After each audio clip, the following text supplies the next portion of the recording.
이름으로 기도드리옵나이다. 아멘. 사순절 마지막 주일이기도 하고 사순절 마지막 주가 끝이 나면은 고난주간이 시작이 되고 그리고 성금요 사건과 부활절이 계속 이어지는 것이 교회 절기입니다. 보통 사순절 40일간 그리고 고난주간 이 기간을 보내면서 우리는 예수님이 이 땅에 오심과 우리 위해 하신 일들, 십자가에 지신 사건, 부활절 이것을 쭉 되돌이켜 보면서 주께서 우리에게 행하신 일들을 기억하고 마음에 담기도 합니다. 그러므로 우리가 이 사순절 마지막 절기를 보내고 또 고난주간을 보내면서 예수님을 더 깊이 생각할 수 있는 우리 모두가 되기를 원합니다. 이 땅에 오신 예수님은 하나님의 아들로서 우리 죄를 위하여 자신을 십자가에 내어 던지신 우리의 구원주이심을 또한 믿습니다. 오늘날은 우리가 십자가에 못 박힌 예수를 나의 구원주라 이렇게 고백하지만도 이 고백이 나오기까지는 수없이 많은 예수님에 대한 의심, 질문들이 많았고 박해와 환난도 많았습니다. 초기에 주님께서 이 땅에 육신의 몸으로 오셨을 때에 가장 많은 의심과 질문은 이것이었습니다. 영이신 하나님이 어떻게 인간의 육의 몸을 입고 이 땅에 올 수 있는가에 대한 질문이었습니다. 왜냐하면 그 당시에는 이런 이원론적인 철학 사상이 있었습니다. 영은 선하고 육은 악하다. 분리를 시켰습니다. 그러므로 영이신 하나님, 즉 선하신 하나님이 악한 육신의 몸을 입고 온다는 이 사실 자체가 받아들일 수가 없었던 것입니다. 여러분 이해가 됩니까? 우주 만물을 창조하신 신이신 하나님이 인간의 몸으로 이 땅에 온다? 여러분 우리가 오늘 아멘 믿음으로 받으니까 수용하는 것이지 그 당시로서는 도저히 수용할 수 없는 주제였습니다. 신이신 하나님이 육체의 몸을 갖고 이 땅에 온다고? 말도 안 된다고 생각한 거죠. 이것이 예수께서 이 땅에 오셨을 때 가장 많은 질문과 박해를 받았던 이유 중에 하나였습니다. 여기에 대한 대답이 무엇입니까? 우리는 이를 성육신 사건, 하나님께서 그 귀한 자리를 버리고 이 땅에 인간의 몸으로 우리 위에, 우리 가운데 함께 생활하고 우리 고통을 보시고 우리의 죄악을 담당하기 위하여 이 땅에 오신 것입니다. 이를 우리는 성육신 사건이라 말을 하고 신학 용어로는 이를 인카네이션 이렇게 표현하는데 이는 뭐뭐 안으로 그런 뜻이죠. 카는 육체를 말합니다. 나투스라는 뜻은 태어났다. 그러므로 육체 안으로 하나님의 아들이 우리 가운데로 태어나신 것입니다. 이렇게 설명함으로 말미암아 긴 의문과 질문들에 대한 답을 제시한 것입니다. 그래서 우리는 오늘날 쉽게 성육신 사건, 인카네이션 이렇게 표현하지만도 이 성육신 사건을 이야기하기 전까지는 수없이 많은 질문과 반대에 부딪혔다는 사실들을 우리가 인식할 필요가 있습니다. 그런데 두 번째 질문이 또 다가오기 시작합니다.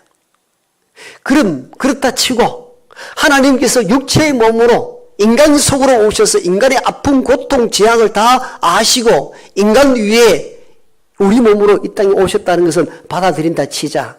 그러면 그렇게 육으로 온 예수 그리스도가 하나님과 동등한가? 이 질문을 던지기 시작한 겁니다. 참 사람들이 대단하죠. 하나의 질문에 응답하면 또 다른 질문을 제시합니다. 그런 육체로 온 예수 그리스도가 하나님과 동등한가? 어떤 분들은 그럴 수 없다. 성부 하나님은 하나님이시고 아들은 아들이기 때문에 차이가 있다. 그럼 차이가 있다면은 이 아들 예수 그리스도가 우리를 구원할 수 있겠는가? 이 질문이 나온 거예요. 우리 인간과 똑같다면은 인간이 어떻게 인간을 구원할 수 있겠느냐는 겁니다. 이 문제가 한계 부닥칩니다.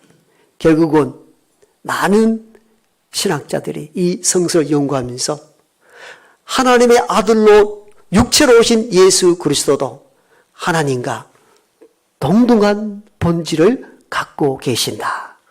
그래서 나온 용어가 동일 본질, 호모 우시우시, 이 용어를 쓰기 시작하게 된 것입니다.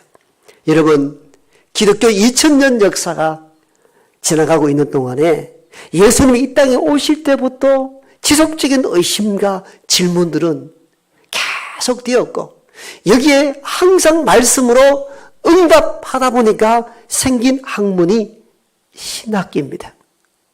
그래서 생긴 것이 신학이에요. 신학이 아무 필요 없는 게 아니에요. 기독교 2000년 역사 동안 성경에 대하여, 하나님에 대하여, 아들 예수 그리스도에 대하여 끊임없는 반대 질문들, 여러분 거기에 대응하지 아니하고는 기독교 진리 자체를 지킬 수가 없었기 때문에 항상 여기 응답해야 했었고, 그 응답하여 생긴 학문이 신학인 것입니다. 우리는 이 사실들을 알고 사순절을 보내야 할 줄로 믿습니다. 여러분, 개인적으로도 던져지는 질문들이 많잖아요. 이런 공식적 질문에 응답하는 많은 응답이 있지만도 여러분 개인적으로 성경 읽다가 궁금한 것도 있잖아요. 저도 신학을 오래 했습니다마는 성경을 읽다가 어떤 경우는 참 이해가 안 되는 것들이 있어요.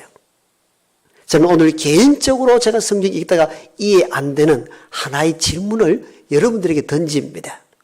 그러면서 저와 여러분들은 이 질문 앞에서 고민을 하고 어떻게 성서적으로 답을 찾아가는지를 우리가 또 훈련하고 교육을 받는 것이 중요합니다. 제가 성경 읽다가 떠오르는 질문은 이것입니다. 오늘 우리가 두 개의 본문을 선택했는데요. 먼저는 마태복음 14장이고 두 번째는 마태복음 26장입니다. 마태복음 14장은 이런 내용입니다. 세례 요한이 헤롯 왕에게 그의 불의함을 지적하다가 목베어 죽게 됩니다. 요한의 제자들이 선생 세례 요한을 장례 치르고 난 뒤에 가장 먼저 예수님에게 달려옵니다. 예수님, 우리의 선생 세례 요한이 죽어 장사를 지내게 되었다고. 이 소식을 알리고 이 소식을 들은 주님의 반응이 오늘 본문에 기록되어 있습니다. 제가 상상했던 예수님의 모습이 아니었습니다. 예수님은 오늘 본문 가운데 그 소식을 듣고 배를 타고 떠나가 버리고 맙니다. 정확하게 이 본문을 읽어드리면 여러분들 이 상황을 이해하게 될 겁니다. 성경 찾지 마십시오. 강단에 주목하셔야 됩니다. 마태복음 14장 12절에는 이렇게 기록되어 있습니다. 요한의 제자들이 와서 시체를 가져다가 장사하고 가서 예수께 아뢰니라. 여기까지는 이해하셨죠? 세례 요한이 죽고 제자들이 요한을 장사 지내고 난 뒤에 예수께 알렸습니다. 우리 선생이 이렇게 해서 죽고 오늘 장례를 치르게 되었다고. 이 말씀 소식을 듣고 주님의 반응입니다. 그게 마태복음 14장 13절입니다. 예수께서 들었다. 분명히 들었습니다. 들으시고 그 다음 부분이 중요합니다. 배를 타고 떠나사 이렇게 기록되어 있습니다. 배를 타고 떠나사. 저는 젊은 날에 이 성경을 읽다가 왜 이러셨을까? 이런 질문을 하게 되고 젊었을 때 제 질문을 오늘 여러분들에게 똑같이 던집니다. 세례 요한이 누구십니까? 예수님보다 6개월 먼저 오셔서 예수님의 복음의 사역의 길을 평탄하게 정리했던 선지자입니다. 그래서 예수님 오시기 전에 광야로 나가서 회개하라. 천국이 가까이 왔다라고. 그렇게 선포하고 세례를 주어 사람들의 마음을 회복하는 거룩한 일에 쓰임받았던 인물이 세례자 요한입니다. 그래서 그 당시에 많은 유대인들이 이가 구약에서 말하는 메시아인 줄 알고 세례 요한을 쫓아가기 시작합니다. 왜?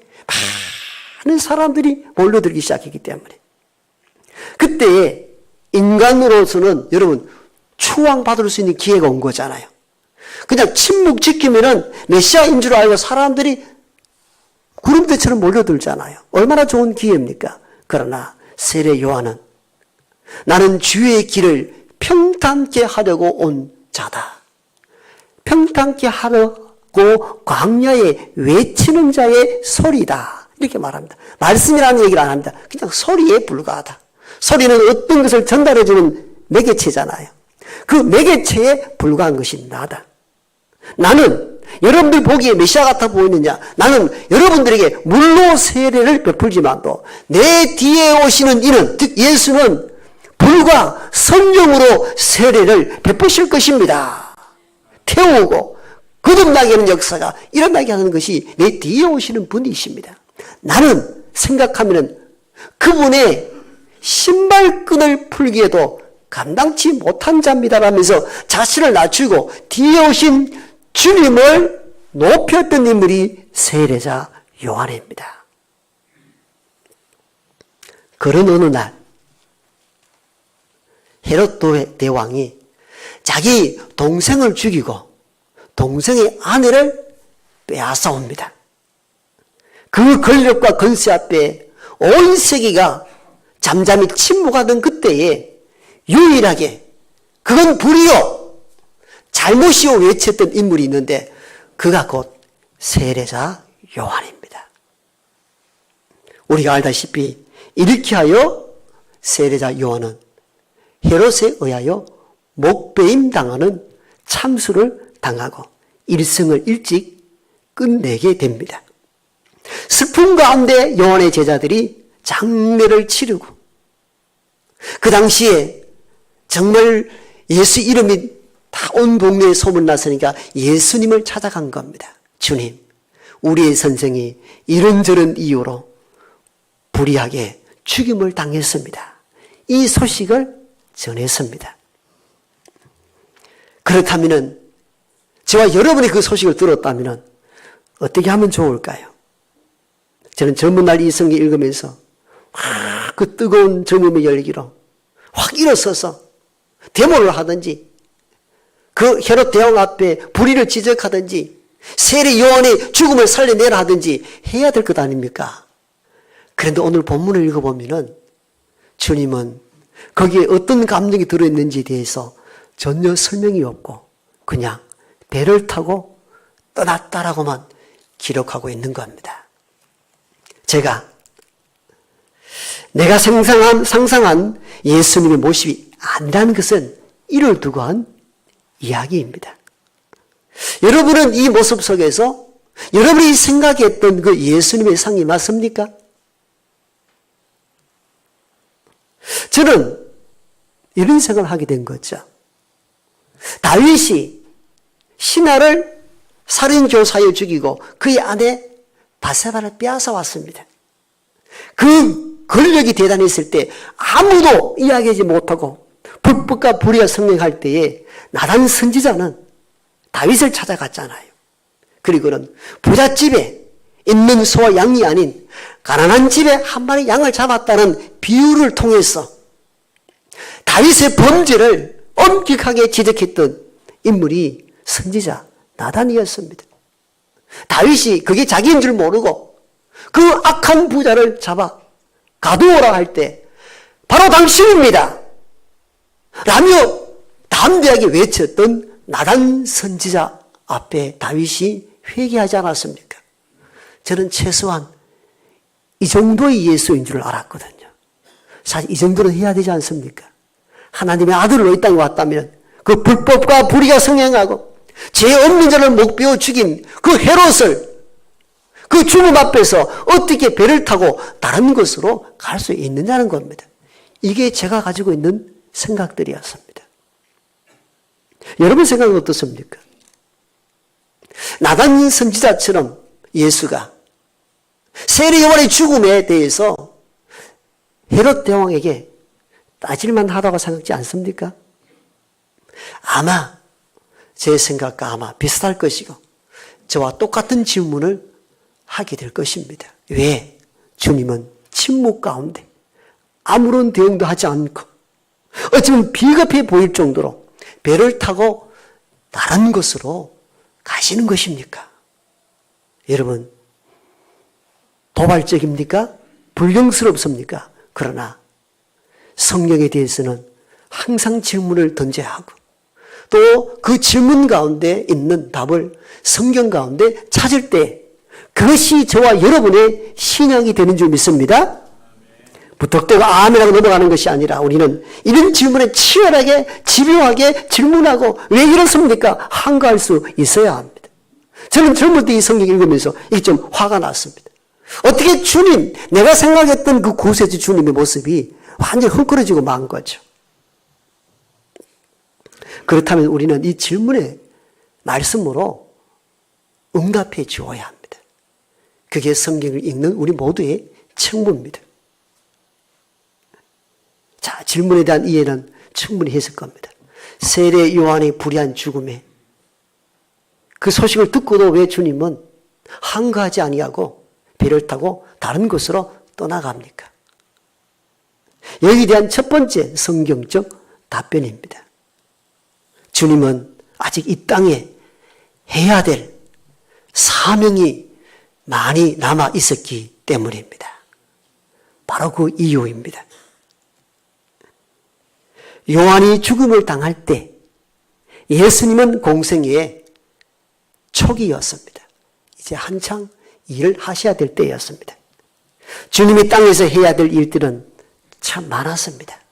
제자를 세우고 양육하고 훈련하여 나 없이도 복음을 증거할 수 있도록 파송하는 일도 주님이 남겨진 사명입니다. 상하고 병든 자를 치료해야 했던 것도 주님이 해야 될 남아있는 몫입니다. 죄에 포로된 자를 자유케 하는 일도 주께서 아직 감당해야 될 남아있는 사명입니다. 목자를 침으로 양들이 이리저리 흩어져 헤매이는 것, 그 양들을 구원의 길로 인도해야 하는 이거 주님이 하셔야 될 일입니다. 이뿐만 아니라 먹지 못해 굶주린 자에게 먹을 것을 공급해 주는 일도 주님 생애에 하셔야 될 일들입니다. 이 많은 사명을 두고 단지 불의와 불법 앞에 그냥 맞서 싸우는 것만이 예수님이 해야 될 전부의 일은 아니란 생각을 하셨던 것으로 보여집니다. 그러므로 헤롯이 무서웠거나 헤롯의 범죄를 묵인했거나 죽음이 두려워서가 아니라 잠시 물러서서 먼저 내게 맡겨진 하나님의 사명을 감당하기 위하여 배를 타고 다른 곳으로 가신 것입니다. 여러분, 마태복음 14장 전체를 읽어보면 이것이 뚜렷하게 드러납니다. 오늘 본문 마태복음 14장 13절에서 조금 그 힌트가 나오죠.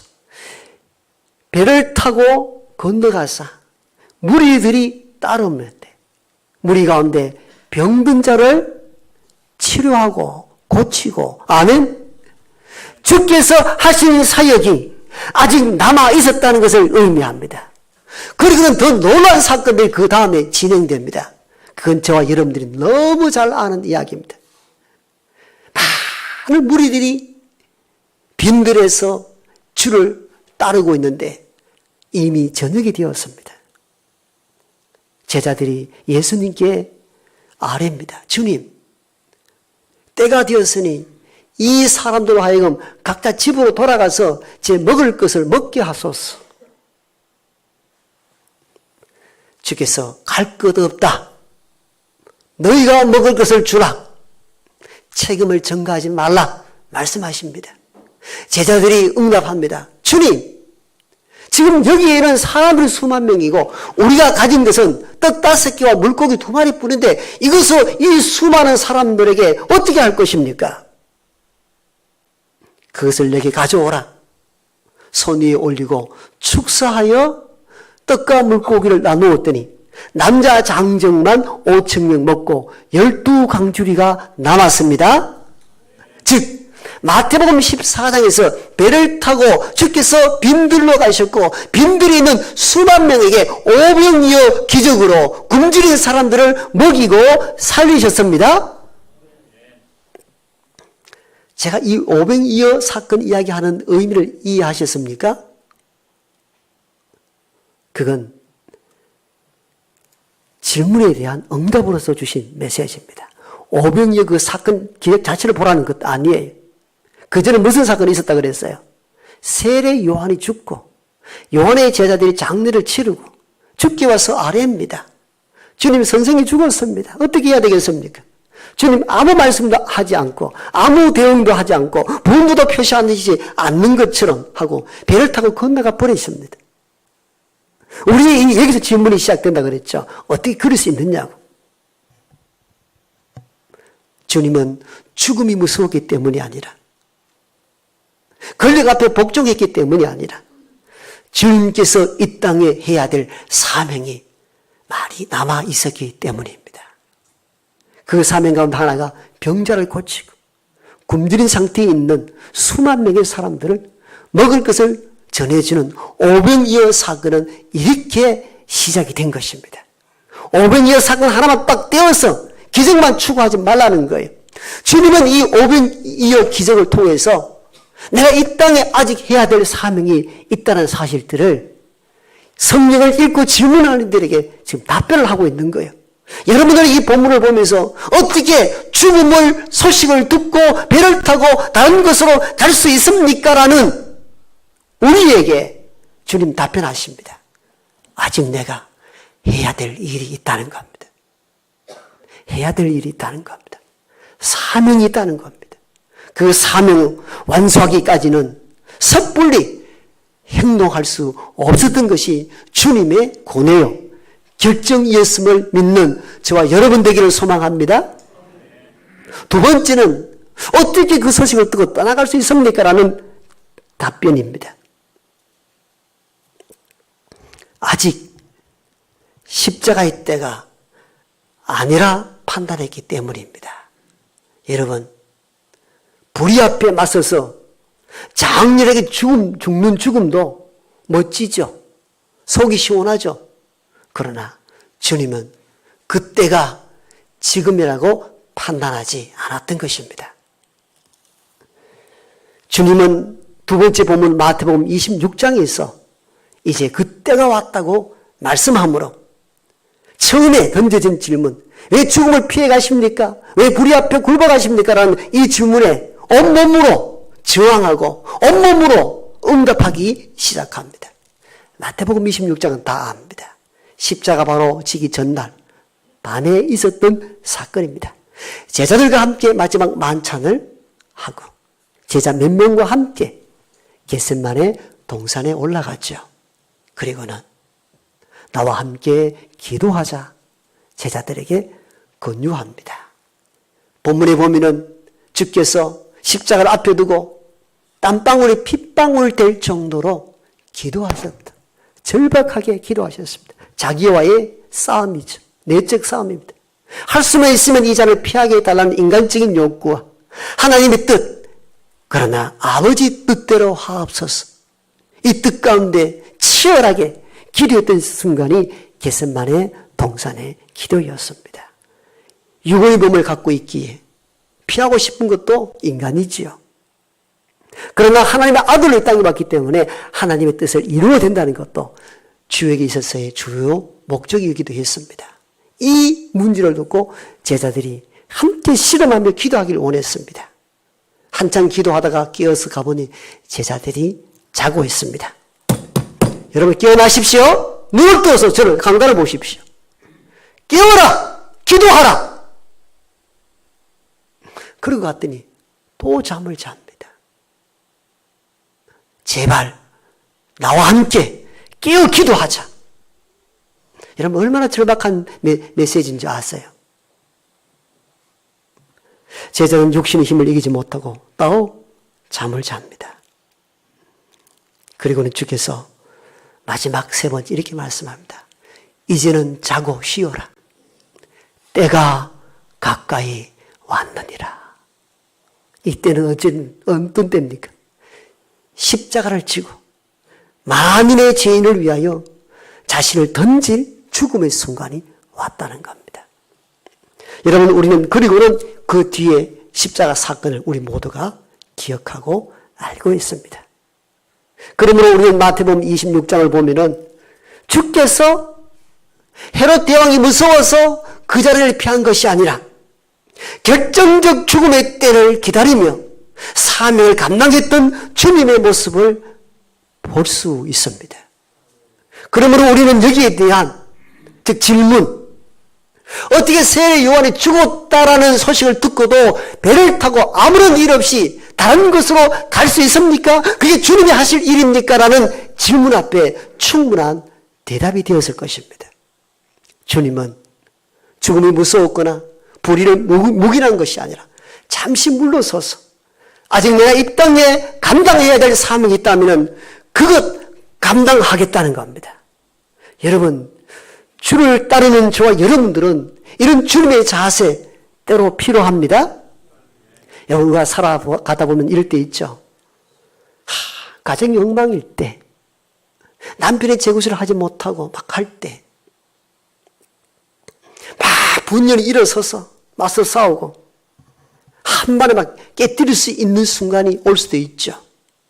물론 그렇게 해결할 수도 있습니다만 그리스도인들은 주님을 본받아야 합니다.